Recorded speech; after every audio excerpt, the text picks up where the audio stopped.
Gorkha regiment भारतीय सेना की सबसे आक्रामक पलटन। किसी भी देश के लिए उसकी सेना सबसे बड़ी ताकत होती है। भारत की एक तरफ पाकिस्तान का बॉर्डर है तो दूसरी तरफ चीन की सरहदें। पड़ोसी देश की सरहदों से कोई घुसपैठ ना हो या फिर युद्ध के दौरान दुश्मन का मुंह तोड़ जवाब दिया जा सके, इसलिए भारतीय सेना में ऐसे सैनिक तैयार किए जाते हैं जो युद्ध के हर मोर्चे पर सफल साबित हो सके। इन सैनिकों में गोरखा सैनिकों का स्थान ऊपर है, इस बात में कोई दो राय नहीं। भारत के पूर्व थल सेनाध्यक्ष सेम मानेकशॉ ने कहा था, अगर कोई आदमी ये कहता है कि उसे मौत से डर नहीं लगता, या तो वो झूठ बोल रहा है या फिर वो गोरखा है। ये वही स्वर्गीय सेम मानेकशॉ हैं जो 1971 में भारत पाकिस्तान युद्ध के दौरान भारतीय थल सेना को लीड कर रहे थे। वो खुद भी गोरखा रेजिमेंट से ही थे। भारतीय थल सेना की रेजिमेंट में बेहद आक्रामक माने जाने वाले गोरखा रेजिमेंट दुश्मनों के लिए काल है। आइए आपको बताते हैं भारत की इस खतरनाक रेजिमेंट के बारे में।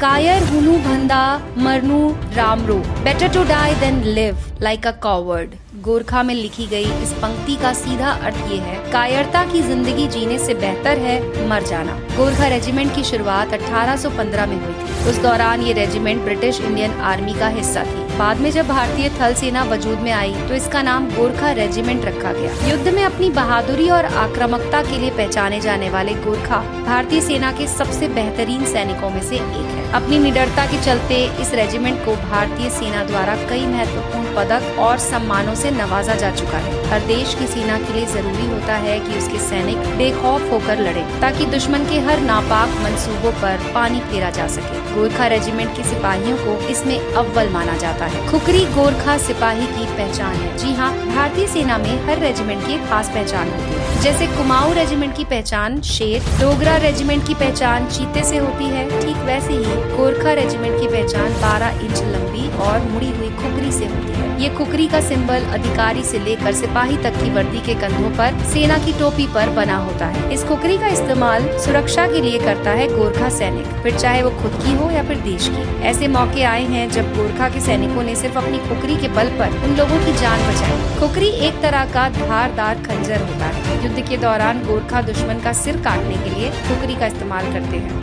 IMA में ट्रेनिंग पूरी करने के बाद जब आर्मी ऑफिसर को गोरखा रेजिमेंट में भेजा जाता है तब उन्हें वहाँ खुखरी जरूर दी जाती है। परंपरा जो गोरखा को बनाती है मजबूत। भारतीय सेना की हर रेजिमेंट का अपना अलग कल्चर होता है। गोरखा का कल्चर भी सबसे जुदा है। ये उन्हें अंदर से मजबूत बनाती है। दशहरा पर्व के दौरान गोरखा रेजिमेंट में खुखरी से भैंस का सिर कलम करने का रिवाज है। गोरखा रेजिमेंट के सिपाही के लिए बहुत जरूरी होता है। वो माना जाता है कि ये इसलिए किया जाता है ताकि वो दुश्मन के लिए अंदर से मजबूत बन सके। जंग के दौरान अगर ऐसी परिस्थिति आए तो उसके हाथ रहम के कारण बिल्कुल न कांपे। दिलचस्प बात तो ये है कि इस परंपरा के कारण रेजिमेंट में पद के अनुसार सबसे बड़े अधिकारी को ये काम करने का अवसर प्राप्त होता है। हालांकि कई बार जूनियर भी बकरी या भेड़ का सिर खुखरी से कलम करते हैं। जय महाकाली आयो गोरखाली। गोरखा रेजिमेंट अपने सिपाहियों के अंदर ऊर्जा और जोश बनाए रखने के लिए हमेशा आगे रहती है। मुसीबत के समय में आम लोगों को बचाने के लिए जाना हो या फिर युद्ध में हल्ला बोलना हो, गोरखा सिपाही जब भी दुश्मन पर हमले के लिए आगे बढ़ते हैं तो उनकी जुबान पर यही नारा होता है। यहाँ तक कि IMA देहरादून में हर साल होने वाली पासिंग आउट परेड के दौरान भी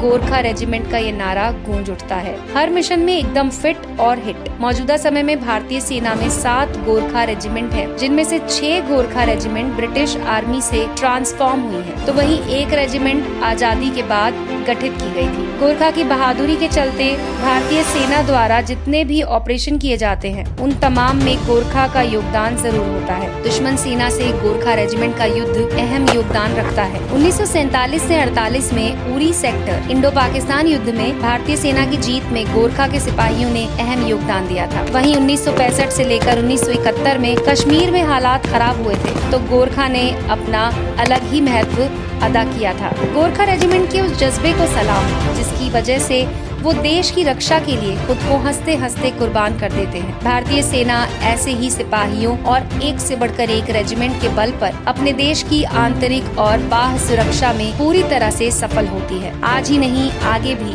वीर सिपाहियों की धमक जारी रहेगी, इस बात में कोई दो राय नहीं है। दोस्तों ये था आज का हमारा ये वीडियो। आपको हमारा ये वीडियो कैसा लगा, वीडियो के कमेंट सेक्शन में लिखकर हमें जरूर बताएं और इस वीडियो को लाइक करके अपने दोस्तों के साथ जरूर शेयर करें। इंडिया की मुफ्त सबसे बड़ी हिंदी एजुकेशनल चैनल से जुड़ने के लिए हमारे इस चैनल को अभी सब्सक्राइब करें।